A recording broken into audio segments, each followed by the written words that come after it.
In the heart of the Middle Ages, at a time when the power of the knightly aristocracy seemed unshakable, an event took place that forever changed the rules of war. The cream of the French nobility, clad in the finest steel, faced off against a simple city militia of weavers, butchers, and craftsmen. The outcome of this encounter shook the foundations of the European world order. It was not just a battle, but a clash between two worlds, the world of feudal traditions and the world of the emerging urban bourgeoisie. On the one hand, there was honor, valor, and centuries-old military traditions. On the other, there was the desperate determination, discipline, and new, simple but effective weapons of the common people. This story is about how the economic power of ordinary people was able to withstand the military might of an entire kingdom. It proves that the course of history is determined not only by kings and commanders, but also by nameless heroes defending their homes and their right to freedom. Watch the video to the end to find out how ordinary craftsmen managed to destroy Europe's most elite army and why this battle was called the Battle of the Golden Spurs.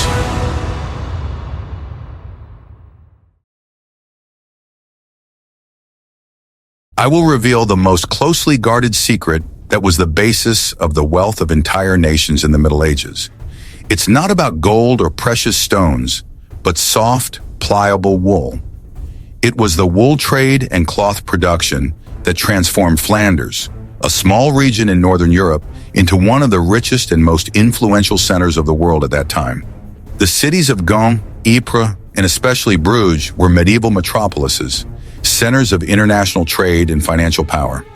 Their wealth was built on the labor of tens of thousands of weavers, dyers, and other craftsmen, united in powerful guilds. These people produced cloth of such high quality that it was bought throughout Europe, from England to Byzantium. The life of a simple weaver was hard and monotonous, subject to the strict rhythm of work at the loom. However, it was these people who formed the economic basis of the Flemish cities. Their guilds were not just trade unions, but real social institutions with their own rules, treasury, and even militia. Power in the cities formerly belonged to the patricians, a small circle of the wealthiest merchant families. They controlled the city councils and conducted business with the French crown, often to the detriment of the artisans. This internal conflict smoldered for decades, dividing the townspeople into two camps. Supporters of the Count of Flanders, who defended the region's independence, were called klauwaards, from the Dutch word for claw, alluding to the claws of the Flemish lion on the coat of arms.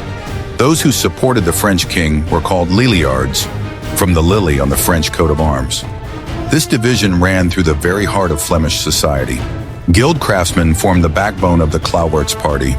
They saw French rule as a direct threat to their economic interests and urban freedoms. The patricians, the liliards, were closely linked to the French aristocracy and trade, so they preferred submission to the king. It was this confrontation between ordinary workers and the elite that would become the main driving force behind the coming events. The wealth created by the hands of the weavers gave them not only means, but also a sense of dignity. They were ready to defend their rights with weapons in their hands. This economic power of the guilds was something new for feudal Europe. Kings and barons were used to dealing with submissive peasants, not organized, wealthy, and self-confident townspeople. They did not yet understand that a new force was emerging before them, one capable of changing history. Tensions grew with each passing year, fueled by taxes, political intrigue, and the arrogance of the French nobility. There was a storm brewing, and everyone knew that an open confrontation was inevitable. The Battle of Courtrai would be the culmination of this long economic and social conflict. We are very interested in hearing your point of view. Do you think economic independence could have been the main reason for the desire for freedom in that era? Write about it in the comments, and don't forget to subscribe to the channel so you don't miss our next episodes. Are you ready to learn the harsh truth about how the king's boundless ambition and arrogance led to one of the most humiliating and shocking defeats in the military history of medieval France? It all began, unsurprisingly, with the imperious desire of King Philip IV the Fair, one of the most powerful and ambitious monarchs of late 13th century Europe, to completely subjugate and absorb the wealthy textile-producing and rebellious Flanders, the Pearl of the North. This prosperous region was formerly his vassal under feudal law in part of the kingdom, but in practice behaved as a virtually independent rich state with its own laws, army, and diplomacy, which was unacceptable to the centralizing ambitions of the king, who dreamed of absolute power without exceptions and autonomies, undermining his authority and treasury, which he wanted to replenish at the expense of the rich Flemish cities, whose taxes flowed past the royal treasury into the pockets of the local nobility and merchants. The Count of Flanders, Guy de Dampierre, tried desperately to maneuver and balance between the conflicting interests of his subjects, wealthy merchants and artisans demanding autonomy, and the harsh demands of his powerful suzerain, King Philip, who demanded obedience. He took the risky step of forming a secret alliance with King Edward the Sir Longshanks of England, Philip's main geopolitical rival for influence in the region. This act of treason, from the point of view of vassalage, was the last straw that broke the camel's back for the hot-tempered French monarch, whose pride had been offended. The alliance with England was declared a rebellion and treason, giving the king a formal pretext for military intervention and annexation of the rebellious region by force, which he had been planning to do for a long time, waiting only for the right moment to strike, which Count Guy, with his careless alliance with the enemy, kindly provided on a silver platter. In 1297, the powerful French royal army, led by the kingdom's best knights, invaded Flanders under the pretext of punishing a rebellious vassal. Count Guy de Dampierre and his adult sons were treacherously captured during negotiations under guarantees of safety and imprisoned without trial in the gloomy Parisian prison of the Château de Châtelet. Flanders was unilaterally declared part of the royal domain of France by decree, and the harsh royal governor, Jacques de Châtillon, was appointed to rule the conquered territory with extraordinary powers of suppression. The occupation was total. French garrisons occupied all major cities, the local nobility was intimidated by arrests, and laws were replaced by royal edicts, turning autonomy into direct rule from Paris against the will of the population, which sowed the seeds of future rebellion in the hearts of the humiliated Flemish, deprived of their freedom with a stroke of the pen. The rule of the arrogant de Châtillon was marked by blatant arrogance towards the local population and the introduction of excessive taxes to replenish the royal treasury.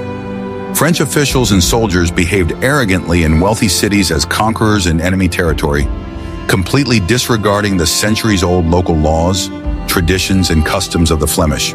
They looted, raped, and killed with impunity, knowing that the governor would cover for them. This naturally caused a dull but growing discontent and hatred among the common people. Artisans and merchants who felt like slaves in their own country. Humiliation and exploitation created an explosive mixture of resentment and rage, which only needed a spark in leaders to turn into an open rebellion against the occupiers, whose patience was running out with each new outrage committed by the French. The leaders of the growing resistance against the French were two ordinary residents of wealthy Bruges, weaver Peter de Koninck and butcher Jan Bredel, both from the lower classes of society. They were charismatic orators with a gift for persuasion and were able to rally thousands of discontented craftsmen from all guilds, weavers, tanners, butchers, blacksmiths, around them with their fiery speeches. Their secret night meetings in basements and passionate calls for armed uprising and the expulsion of the invaders found a warm response in the hearts of thousands of townspeople thirsting for revenge and freedom. De Koninck and Bredel were not military men, but popular tribunes, capable of turning scattered discontent into an organized movement with a purpose and a plan, which made them more dangerous than any knight to the French, who relied on fear and force but did not understand the power of popular anger, capable of crushing any army when suffering becomes more unbearable than fighting. The culmination of the accumulated hatred was a bloody event that went down in the history of Flanders as the Bruges Matins, the massacre of the French. On the night of May 18, 1302, secretly armed groups of artisans, numbering in the thousands, suddenly and in a coordinated manner attacked the relaxed French garrison, which was carelessly stationed in the city without proper security.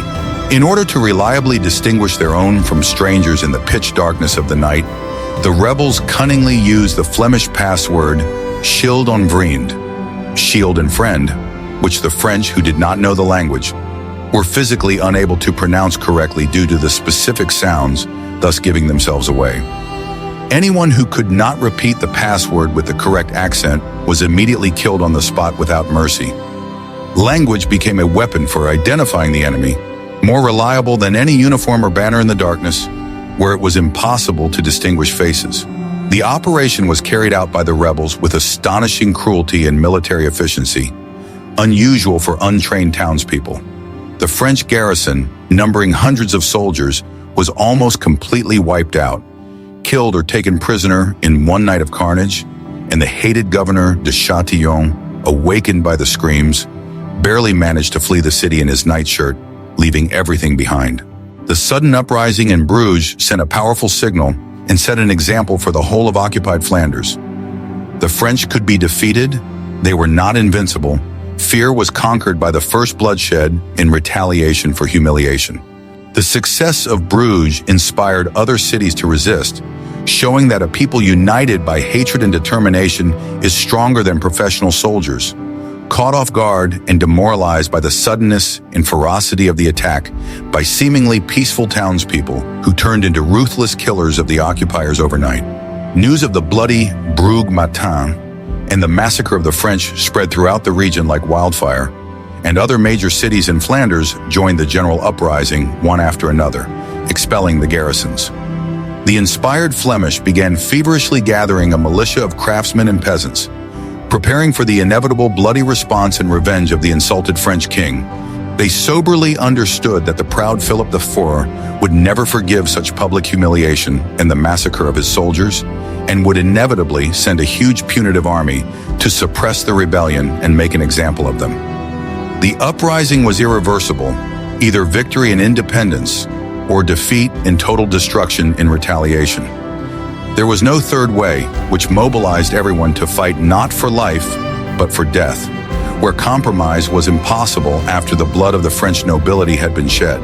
The gathering of a scattered militia from the cities was carried out under the military leadership of the surviving members of the Count's family de Dampierre, William of Jülich, grandson of the captured Guy de Dampierre, and Guy of Nemours, his son, who had been freed or had escaped from captivity. With their military experience and the legitimacy of the dynasty, they were able to quickly give the spontaneous popular uprising an organized military character with a unified command and strategy. Thus began the intense preparations for the decisive battle for the independence of Flanders against the professional French army, David against Goliath, where the outcome was unpredictable, but the Flemish were absolutely determined to fight to the end, giving them a chance at the impossible victory of the townspeople over the knights, which was considered impossible in an era when heavy cavalry dominated the battlefields of Europe. What do you personally think? Is armed rebellion the only moral option for an oppressed people when their rights and freedoms are systematically trampled on by a foreign power with no hope for peaceful change? But even the most righteous fury and just anger are absolutely useless without suitable, effective weapons against armored knights. In the next fascinating chapter, you will learn in detail how an ordinary long stick with a metal spike, the gedag, became a deadly symbol of the Flemish Revolution and an equalizer of social classes. What I am about to show you was considered a weapon of the common people, but it was precisely this weapon that stopped the indestructible knightly cavalry. I am talking about the Gouden Dag, or Good Day, a unique weapon of the Flemish militia. Its name sounds ironic because an encounter with it did not bode well for the French knights. Outwardly, the Good Day was a massive wooden club about 1.5 meters long, thickening towards the end. Its top was crowned with a long, sharp metal spike. This design made it a versatile weapon, combining the functions of a club and a short spear. It was the perfect weapon for an infantryman fighting against an armored horseman. A powerful crushing blow with the thickened part could stun a horse or even its rider. The sharp spike was designed to deliver precise stabbing blows to vulnerable areas of armor. The manufacture of the Gouden Dag did not require advanced technology or rare materials. Any village blacksmith or even a militiaman himself could make it. This simplicity and low cost made it possible to arm thousands of townspeople in a very short time, creating a massive and formidable army. The second key weapon of the Flemish was a long spear, or pike. Militiamen armed with pikes lined up in dense, deep formations known as schieldrons, or battalions. This wall of steel and wood was virtually impenetrable to cavalry attacks. The tactics of using this weapon required not so much individual skill as iron discipline and coordination. The Flemish trained for hours to act in unison, march in step, and maintain a wall of shields and pikes. Their strength lay in unity and organization. This weaponry and tactics were opposed by the classic knightly army. French knights were clad in expensive plate armor and armed with long lances and swords. Their main strength was a full-speed ram, capable of breaking through any defense. The opponent's philosophies of combat were completely different. The French nobility relied on individual valor, duels, and swift cavalry attacks. The Flemish artisans countered this with collective discipline, steadfast defense, and skillful use of simple but effective weapons. The French aristocrats looked down on the Flemish weapons, considering them peasant and unworthy. They were sure that their noble steel and war horses would easily sweep away this crowd of commoners. This overconfidence would be one of the main reasons for their future defeat. Thus, it was not just two armies that were to clash on the field at Courtrai, but two different military doctrines. One was outdated, based on the dominance of heavy cavalry. The other was new, heralding the coming era of infantry dominance on the battlefields of Europe. Guess what happened next when the most powerful army in Europe met a militia of weavers? After the Bruges Matins, the Flemish army, numbering about 10,000 men, laid siege to Kortrijk castle, where the remaining French garrison had taken refuge. This is where King Philip III's punitive army headed. The French army was led by one of the most experienced and renowned commanders of the time, Count Robert II d'Artois. He was a veteran of many wars and had a reputation as a brilliant tactician. Under his command was the cream of French knighthood, about 2,500 mounted knights and squires, the elite of the European aristocracy. In addition to heavy cavalry, the French army included several thousand infantrymen, including mercenary Genoese crossbowmen. The total strength of d'Artois' army reached 8,000 to 9,000 men. Although they were inferior to the Flemish in numbers, their qualitative superiority seemed undeniable. Robert d'Artois was absolutely confident of an easy and quick victory. He spoke contemptuously of the Flemish militia, calling them peasants and weavers. This aristocratic arrogance and underestimation of the enemy played a cruel joke on him. Approaching Courtrai on July 8th, the French commander saw that the Flemings had no intention of retreating or hiding behind the city walls. They came out into the open field and took up defensive positions. This decision surprised and delighted the Count d'Artois, who anticipated his knights trampling the infantry on the plain. The Flemish leaders, William of Jülich and Guy of Nemours, understood perfectly well that they had no chance in an open battle on flat terrain. Therefore, they carefully chose the location for the battle. Their position was not as simple as it seemed to the French at first glance. They positioned their troops on a small plateau, protected on the flanks and rear by natural barriers. But most importantly, several streams and rivers flowed directly in front of their front line, including the Groningen stream. The banks of these streams were marshy and crisscrossed with hidden ditches. The Flemings formed a single, deep, and dense line, with their flanks resting on the streams. They stuck their pikes into the ground at an angle, turning their formation into a giant hedgehog. Behind the first line of pikemen were soldiers with halberds, ready to engage in battle. They deliberately left a seemingly convenient and flat section of the field in front of their center. According to their plan, this was where the main attack of the French cavalry was to be directed. It was a cunning trap based on perfect knowledge of the terrain. The French command, blinded by arrogance, failed to conduct proper reconnaissance. All they saw before them was a plain and a formation of infantry that they intended to easily defeat. The Flemish, however, were ready to wait and defend themselves, turning their enemy's strengths into weaknesses. What was this ingenious yet simple plan of the Flemish? The battlefield chosen by the Flemish was the key to their future victory. It was located northeast of the town of Kortrijk on the Groningen Plateau. At first glance, it was an ordinary plain, ideal for heavy cavalry, which misled the French command. However, the terrain was full of hidden surprises. It was crisscrossed by numerous streams, ditches, and channels left over from old peat excavations. The most significant of these was the Groningen stream, which flowed directly in front of the Flemish army's front line. The soil in the valleys of these streams was soft and marshy, especially after the recent rains. Even where the surface appeared dry, sticky mud was hidden under a thin layer of turf. For a heavy warhorse carrying a rider in full armor, such areas were extremely dangerous. The Flemish commanders knew every inch of this land. They positioned their army to make the most of these natural obstacles. Their single line of defense ran along the high ground, and all approaches to it were cut off by these treacherous streams and ditches. They formed a deep phalanx, bristling with pikes and halberds. The flanks of their formation were securely covered by the bends of the Lys and Groningen streams, which ruled out the possibility of a flanking maneuver. They forced the French to attack head-on in the most disadvantageous position for them. The Flemish position was purely defensive. They had no intention of advancing and engaging in a maneuverable war, where the knightly cavalry would have the advantage. Their task was to withstand the first blow and force the enemy to get bogged down in the difficult terrain. Interestingly, the Flemish left several seemingly safe passages across the streams. These bridges were wide enough to tempt the French cavalry to attack. However, immediately beyond them lay the most boggy and sticky ground. It was a perfectly prepared defensive position that turned the plain into a deadly trap. Every element of the landscape was taken into account and used against the enemy. The Flemish did not just wait for the battle, they imposed their rules of the game on the enemy. The French, in turn, saw only what they wanted to see: open space and a crowd of infantrymen. Their reconnaissance, if it was conducted at all, was superficial. Confidence in their own superiority blinded them. Thus, even before the first sword strike, the Flemish gained a huge tactical advantage. They turned the battlefield into their main ally.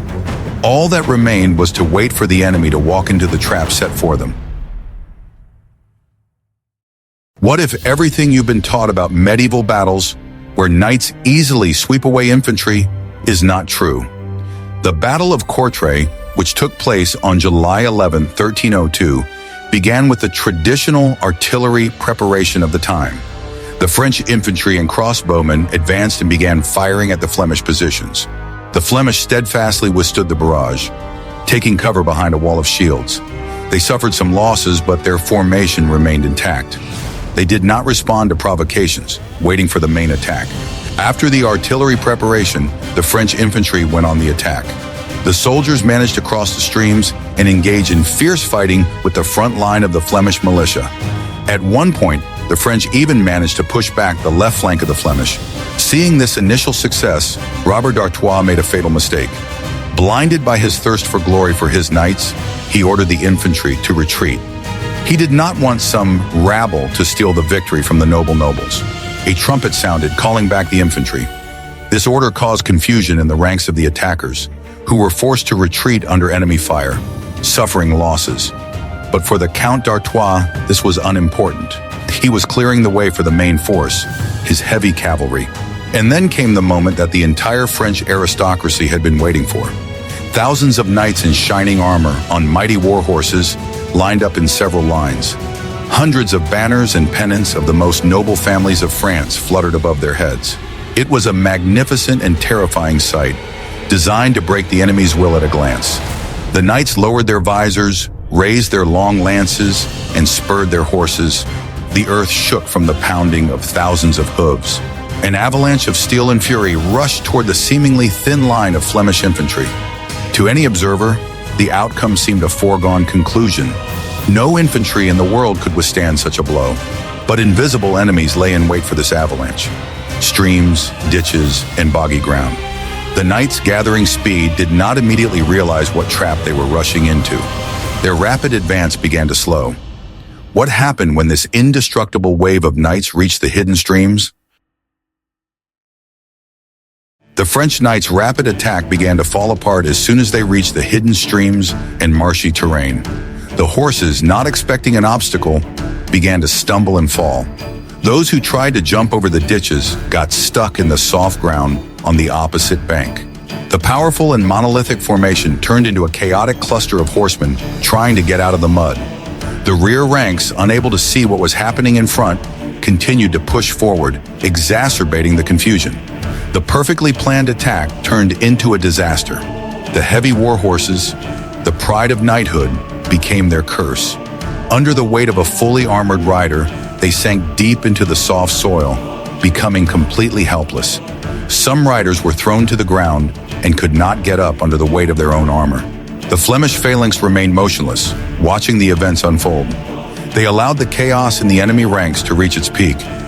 Only when the French attack had completely stalled did they move forward. The Flemish formation remained intact. They slowly and methodically approached the helpless knights stuck in the mud. Now the advantage was entirely theirs. The French nobles found themselves in a terrible position. Deprived of their main advantage, speed and battering power, they became easy targets. Their long spears were useless in close combat, and their swords could not always reach the infantry. The Flemish, on the other hand, used their simple and effective weapons.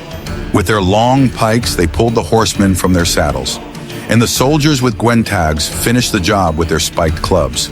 The battle turned into a methodical beating of one of the best armies in Europe. The aristocrats, accustomed to the courteous rules of war, were confronted with the cold and calculating fury of the common people. The Flemish took no prisoners and were not interested in ransom. Robert d'Artois, seeing that the battle was lost, tried to organize resistance. Gathering the remnants of his personal guard around him, he made a desperate attempt to break through. But his detachment also got stuck in the swamp and was surrounded. The French commander fought to the last, but the forces were unequal.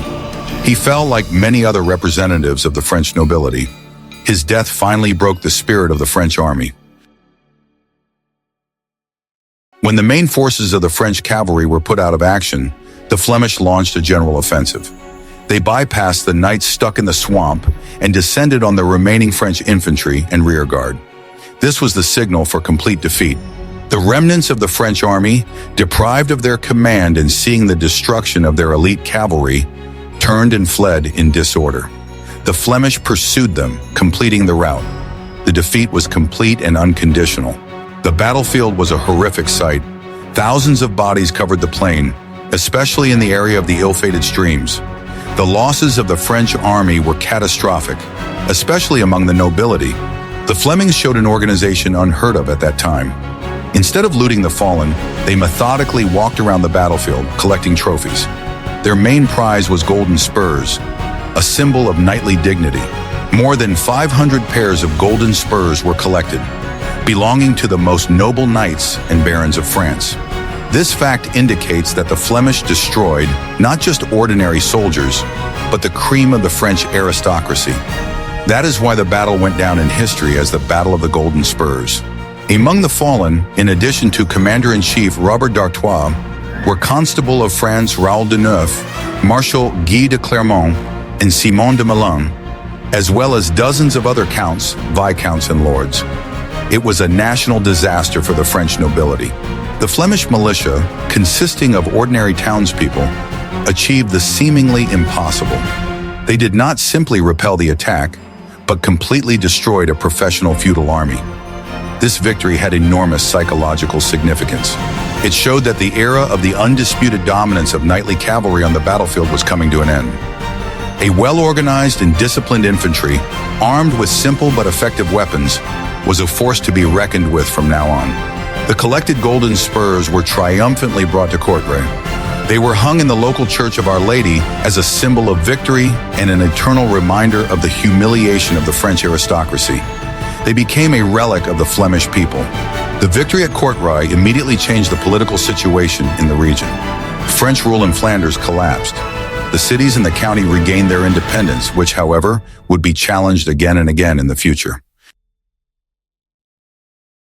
The immediate result of the battle was the liberation of virtually the entire territory of Flanders from French troops. One by one, the cities expelled the French garrisons, and the power of the Count of Flanders was restored. The defeat was so crushing that King Philip IV simply did not have the strength to seek immediate revenge. The victory at Kortrijk significantly strengthened the position of the guild craftsmen within the Flemish cities themselves. Their role in achieving victory was undeniable, and this gave them new political rights and influence. In many cities, the power of the patricians, the leliarts, was weakened, and the guilds gained greater representation in the city councils. News of the battle spread throughout Europe, causing shock and amazement. The very fact that a militia of commoners could defeat an elite army of knights seemed incredible. Military theorists and commanders across the continent began to rethink their views on tactics. The Battle of Courtrai was one of the first in a series of battles in the 14th century, where infantry proved its superiority over cavalry. Later, the successes of English archers at Crécy and Poitiers and Swiss pikemen at Morgarten would confirm this trend. The era of knights was coming to an end. However, Flanders' triumph was short-lived. King Philip IV was not a man who could tolerate such humiliation. He spent several years gathering a new army and reorganizing his forces, learning from his defeat. In 1304, the French took revenge in the naval battle of Zierikzee, followed by the land battle of Mont-Saint-Pével. Although this battle was not as decisive as Kortrijk, it forced the Flemish to enter into peace negotiations. The war continued with varying success for many years. In 1382, 80 years later, the French won a crushing victory over the Flemish at the Battle of Rysbeek. After this battle, they stormed Kortrijk, and in revenge for the humiliation of 1302, removed the Golden Spurs from the church and took them to Dijon. The further fate of these trophies is unknown. Despite subsequent defeats, the significance of the Battle of Courtrai for Flemish identity cannot be overstated. It became a central myth in the history of Flanders, a symbol of the struggle for freedom and independence. The day of the battle, July 11th, is still a national holiday for the Flemish community in Belgium. This battle showed that unity, discipline, and the proper use of one's strengths can outweigh the apparent superiority of the enemy. It became a lesson not only for the military but also for politicians. An organized people defending their interests is a force that cannot be ignored. The story of the Battle of the Golden Spurs is not just a tale of a medieval battle. It is a parable of how David can defeat Goliath if he is smart, brave, and fights for a just cause on his own land. In summary, the Battle of Courtrai was a turning point in the military history of the Middle Ages. Its legacy was felt throughout the 14th century and largely determined the further development of military art. It clearly demonstrated the vulnerability of heavy knightly cavalry. The main lesson of the battle was that disciplined infantry, occupying an advantageous defensive position, was capable of withstanding any cavalry attack. This forced commanders throughout Europe to pay more attention to infantry units, their training, and their armament. This marked the beginning of the so-called infantry renaissance. The Flemings demonstrated the importance of combining different types of infantry weapons. The combination of long pikes to stop cavalry and shorter Gutentags for close combat proved extremely effective. This idea of tactical interaction between different types of infantry was further developed. The battle also highlighted the critical importance of reconnaissance and knowledge of the terrain. Robert d'Artois was defeated not only because of the resilience of the Flemish, but also because of his own arrogance and disregard for the terrain of the battlefield. He led his elite army into a trap that he could have easily detected with due diligence. Socially and politically, the victory of the townspeople over the feudal aristocracy had enormous resonance. It demonstrated the growing power of the cities and their ability to defend their interests, not only by economic means, but also by military force. It was one of the harbingers of the decline of classical feudalism. For Flanders itself, the battle became the foundation of national identity. The images of Peter de Koning, Jan Breedel, and the nameless weavers who stopped the French knights inspired the Flemish for centuries. This heroic epic helped them preserve their culture and language during periods of foreign rule. It is important to understand that Courtrai was not the end of knighthood. Cavalry continued to play an important role on the battlefield for a long time. However, after this battle, no commander could recklessly throw his cavalry at a prepared infantry defense. The battle became a classic example of asymmetric warfare, where the weaker side in the traditional sense uses its unique advantages to defeat a stronger opponent. The Flemings turned their weakness, the lack of cavalry, into a strength by relying on infantry and defense. Their victory was the result of a combination of many factors: the right choice of position, effective weapons, iron discipline, and fatal mistakes by the enemy. But the main reason was the spirit of the Flemish craftsmen, who fought not for glory and plunder, but for their homes, their freedom, and their future. The story of the Battle of Courtrai is a timeless reminder that in war, as in life, it is not always the strongest who wins, but the smartest, the most organized, and those who best understand the rules of the game.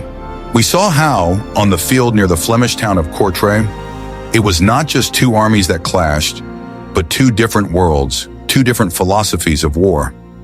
On the one hand, there was the splendor and power of feudal knighthood. On the other, the harsh discipline and desperate determination of the city's craftsmen. The victory won by the militia went down in history as a symbol that unity and intelligence can overcome brute force. The Battle of the Golden Spurs was a harsh lesson for all of Europe. It showed that times were changing and that a new force born in the cities was capable of challenging the old order. It was the dawn of a new era, the era of infantry, which would dominate the battlefields for centuries to come. Which of the Flemish tactical decisions do you think was the most ingenious? The choice of location for the battle, the use of unique weapons, or the emphasis on iron discipline? Suggest topics for future videos about the great battles of the past that you would like to see in the comments. And don't forget to subscribe to our channel so you don't miss new episodes.